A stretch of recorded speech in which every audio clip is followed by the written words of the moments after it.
everyone. My name is Kristen, aka Blerdsunbae, and if you've been following along with me for the past few months, these are very familiar faces. So this is part 2 for me, but part 1 for Blerd Over. Now that it's going to be a part of the Blerd Over platform. Shout out to Skip.88, my support in the background. Thank you, sir.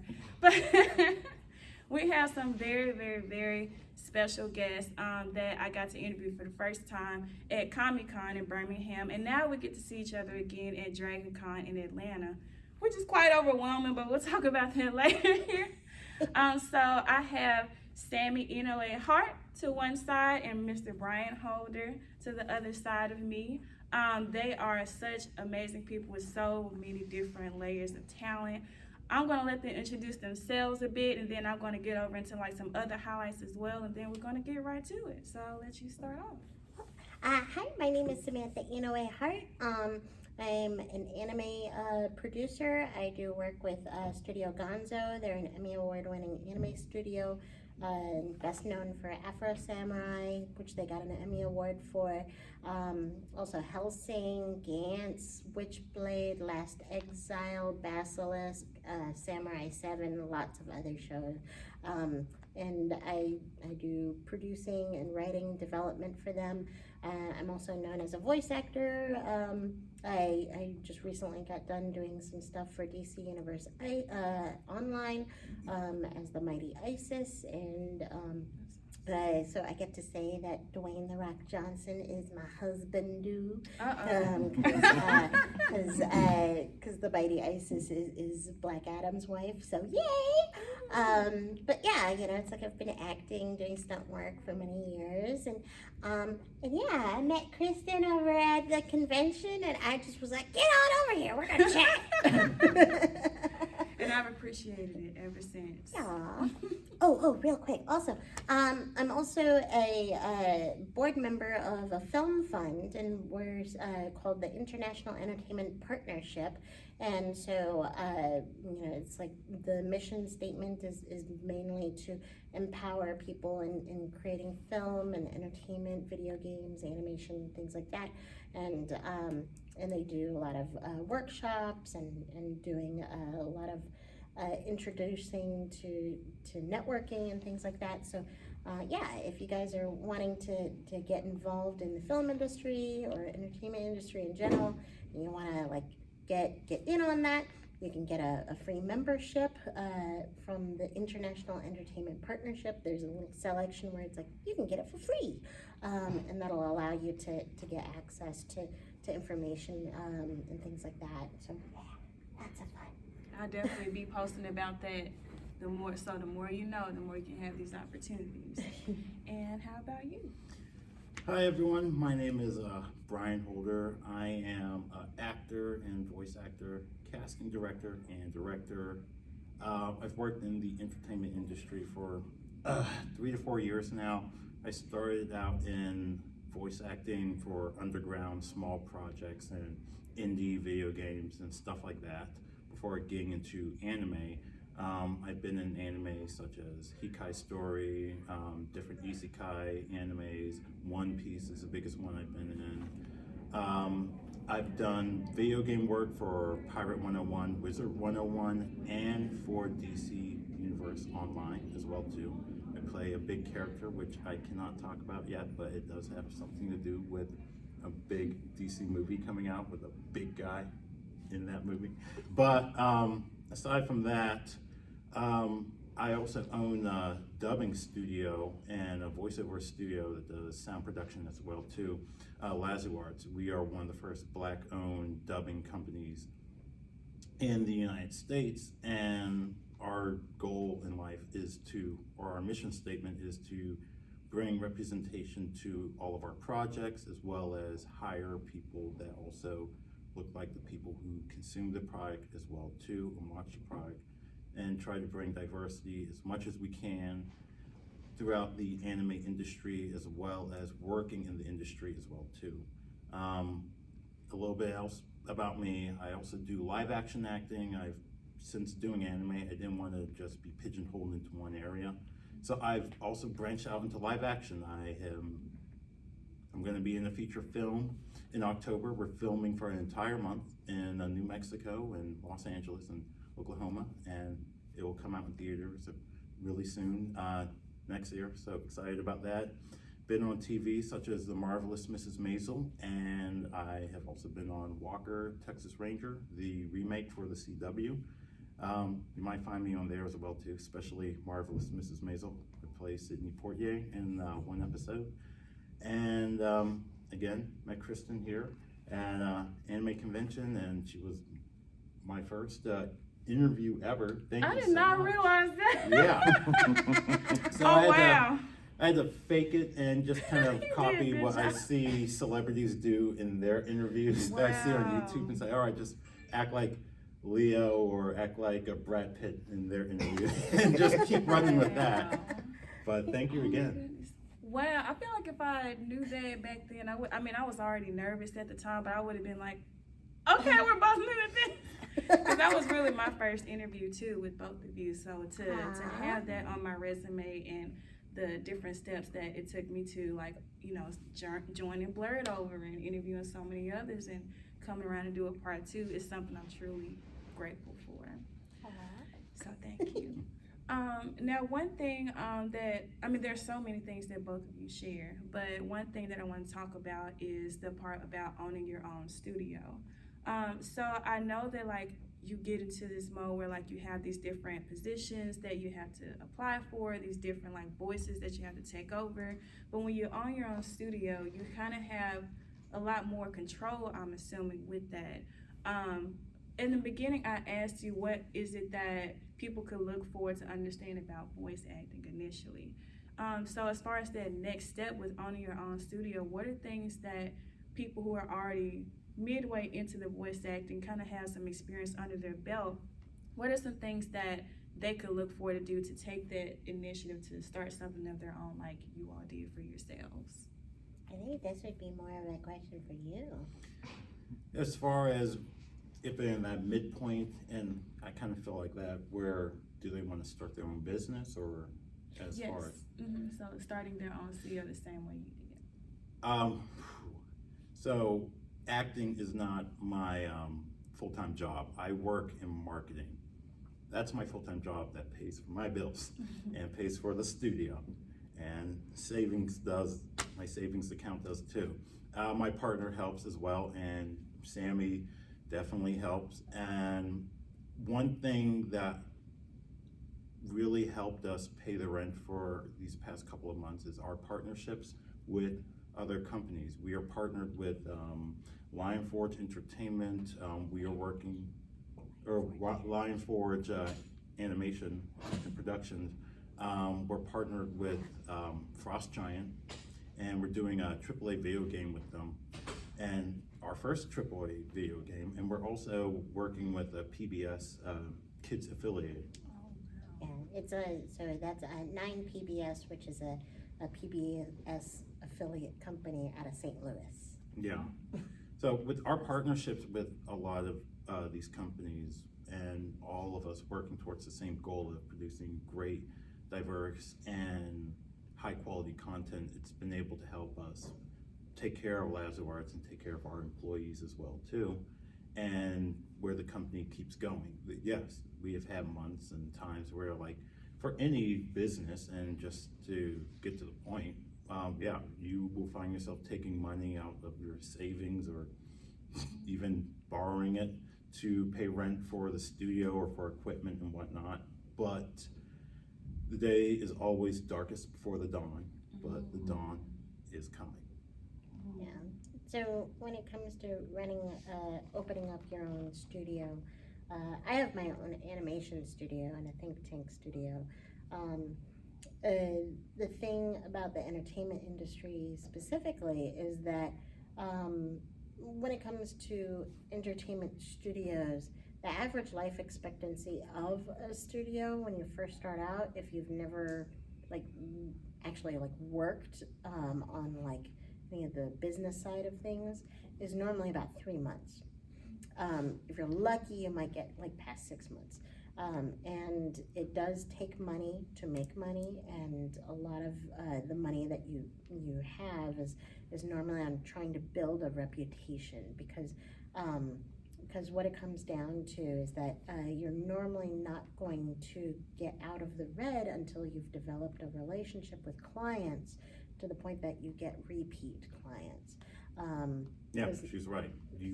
Relationships with clients is everything, and your reputation brings work to you. Yeah, and so it takes But you have to put time. money into your reputation. Yeah, it takes time to build that reputation, and so it's like you have to have people who believe in you and in your company enough that are willing to help. And thankfully, you know, it's like when I first started back in like 2005, I had several producing friends who believed in me, and they were willing to take the time to train me and teach me how to run the company, and teach me how to do the taxes and how to do, like, because I actually suck at doing taxes. I do my taxes, but I'm just terrible at math. It's one of the toughest things about running a business, doing the taxes for that business, calculating everything. Yeah, cost. keeping all your receipts for meals, travel, all, like, is this tax deductible? I don't know. You know, it's like Everything is contracts. Ooh, yeah, I read contracts all the time, and you know, it's like running a company is like sometimes it's making sure that your employees are paid first. Because they're the ones who are carrying you, lifting you up, so you have to take care of them. And so a lot of times, like when you first start off, it's not really a matter of like, oh, how much money can I make? When in fact you're like looking at your bank account and you're like, I'm losing a lot of money here. Yes, me and my business partner, we have yet to get paid, but our employees are getting paid, but me and my partner, no, we haven't gotten paid yet. Yeah, it's a labor of love. And then, but once you get the reputation and you get repeat clients and they just keep coming back and it starts adding up, and then you're like, oh, wait, now we're getting in the green, and it's like now we're able to you know, it's like now I'm at a point, and Brian kind of gets annoyed by it sometimes, but like I don't look for work, and like clients will send a text message and they'll be like, hey, Sammy, can you work on this project? It's like, oh, okay, you know, it's like, but yeah, it's like, that's because I've developed a reputation of being able to It takes time.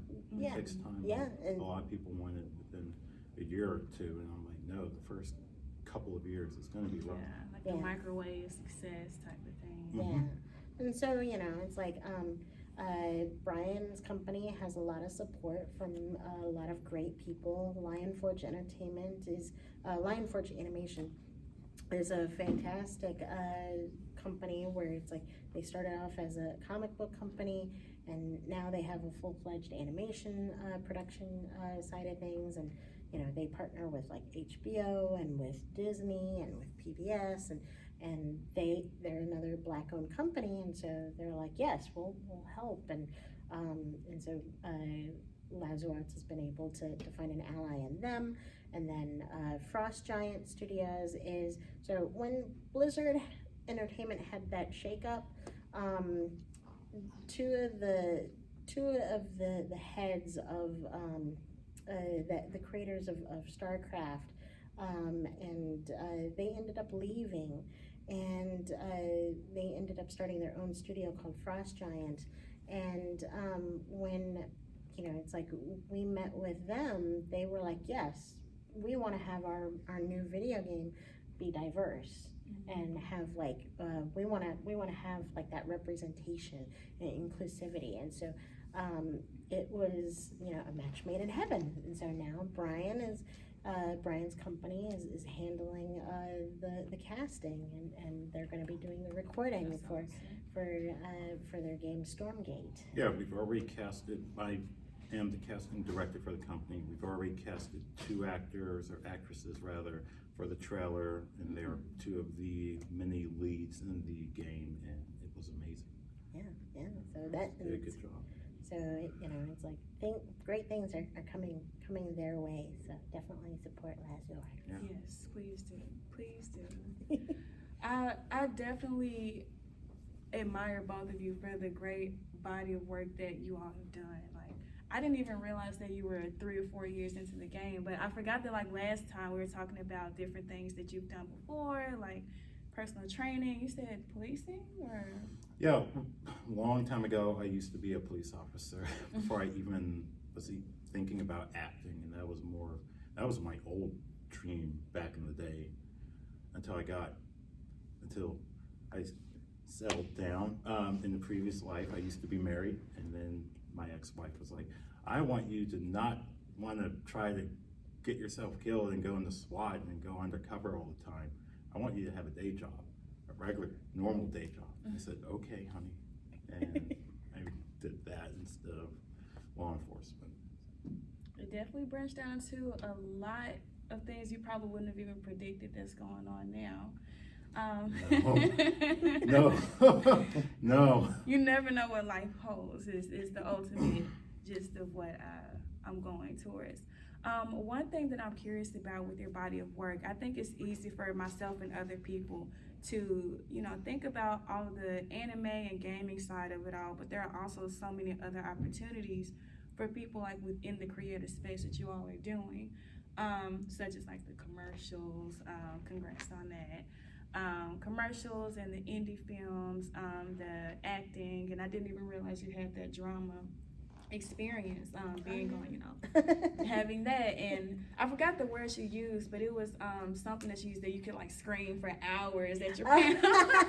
Yeah. So for when it comes to voice acting, I started off in theater. So I was on 2 Broadway shows, Miss Saigon, because I'm Asian, and then Joseph and the Amazing Technicolor Dreamcoat. Because you're Christian. I was just about to say. but one of the things that when you're a singer that you have to know how to do is you have to be able to hold notes for long periods of time, and that translates well into like, it's like you watch Dragon Ball Z and they're screaming for like an entire 24 minutes, powering up, and so it's like, so you have to have that good like lung work. It's like you have to know how to use your diaphragm. You need to know how to it's like use your lungs in such a way that you're able to hold it for it's like a scream for like 45 seconds. Most people, when you actually do a real scream, you can only last for maybe 10 seconds. Barely that for me. Yeah, and then what happens is that you get to a point when you're screaming so long, you're running out of oxygen, and you can black out. Yeah. And so when you use, I use bel canto, and that is a way of utilizing less oxygen and using your diaphragm so much that you're able to extend out things. And so 45 seconds screaming is normal. So. Yeah, that's quite the talent. So we have 1 minute left. Okay. So One more question. One more question. one more question. Okay, so as far as what it takes for you to prepare for the different roles that you do, can you explain like the process and the journey of that? Specifically, for you, Brian, I know that for the past few months, you've been talking about training really hard and to prepare for, this was back in July, I believe, to prepare for a role that you're getting ready for, I think, either this month or next month. Can you talk about the process that it took? And also show us your progress since the first time we had our interview. So you have to, let us know what that's like. You have to. Well, funny enough, for that movie, the director told me, hey, Brian, you're a buff guy, but you're like a little too big, so you need to not get any bigger. And Sammy knows, and I was like, okay, well, you don't have to tell me twice because I don't like going to the gym all the time. But I'll talk about it from the live action and voice acting process. for any voice acting roles that I do or I get auditions for, I look at the character and I pretend that it's not anime for a second. I listen to the Japanese side of things, of course, and try to get like, all right, this is the tone that they're using. And then I'm like, what would be the American equivalent of that? And then I might think of an actor that comes to mind, and I'm like, oh, this person sounds like this guy a little bit. And I'll try to reach that range. Or like, I will think of a former coworker or friend or family member where I'm like, oh, like that person reminds me of this person in my life, and I can kind of imitate them in a way like that. I don't do impressions, but like I have done voices for characters where it's like, I have a coworker who sounds like that, and they sat with me all the time, and their laugh is very distinctive, and I just bring that up in audition. For live action acting, I have been, I wouldn't say typecast, but I have been falling more into the role of like Muscle or the Clark Kent type, where it's like you're the quiet guy with the glasses, but then you rip off your shirt and like muscle stuff and all that. And I'm like, I'm not even that super buff, but they're like, yeah, but you look like a leading man, so shut up and be hair and teeth. So I'm like, okay. Well, for that, I'm trying to expand past that and do a little bit more roles that are outside of my comfort zone, because I want to try to show that I can do more than just be like the raw person, because acting is acting, and especially when you get up there and acting, like you start to see in TV shows and movies, especially for Emmys and Academy Award winning roles, like action heroes aren't always the ones who, typically aren't the ones who are getting those Academies and Emmys for that role. Like I'm looking for more drama focused stuff. Yeah. That makes sense. That makes sense. I didn't even realize it was like a thing to slim down on the muscles. So more power to you on that. Yeah, whatever the director says, you do. Yeah, hey, So I understand because that. they are your boss and they pay, they give you your paychecks. So if the director says, gain more weight or lose weight or look gaudy or shave your head or grow more hair, you do what you have to do. That's understandable. Well, I appreciate both of you for everything that y'all have done, especially like for coming back again for me to have this conversation with you all. It definitely helps to have people. It's okay. It definitely helps to help other people understand the mental toughness and the mental preparedness that they need to have, instead of having like that microwave success. Kind of like take the bamboo approach. Like you may not see anything for the first 5 years, but once that final point hits, you're growing like crazy, and it almost looks like you're just lucky. So it really is good to kind of have that inside perspective on things. And you really have to tell yourself, and I want to quickly interject, you really have to ask yourself, is it worth it? Because it's okay to leave or drop something if we say it's not worth it for me in the long run. It's an investment, and you can leave it and pursue something else. You're not a failure for giving up on something. If you put into it for a while, you just want to move on to something different that you may be better at. Yes. And there's nothing wrong with that. I have done it. That's how I got into acting. Gotta speak from success right here. Well, all right. Well, we're gonna keep enjoying DragonCon. Definitely gonna give you some more insight on how this experience has been going. I've never been to a 24-hour con, and more power to both of you for handling this and going all night and having panels the next morning. So I definitely gotta give it to y'all for that. But with that being said, thank you everyone who's about to tune in and watch this. Again, I am with Ms. Sami-Inoue Harte and Mr. Brian Holder. I'm Kristen, aka Blerdsunbae, and thank you so much.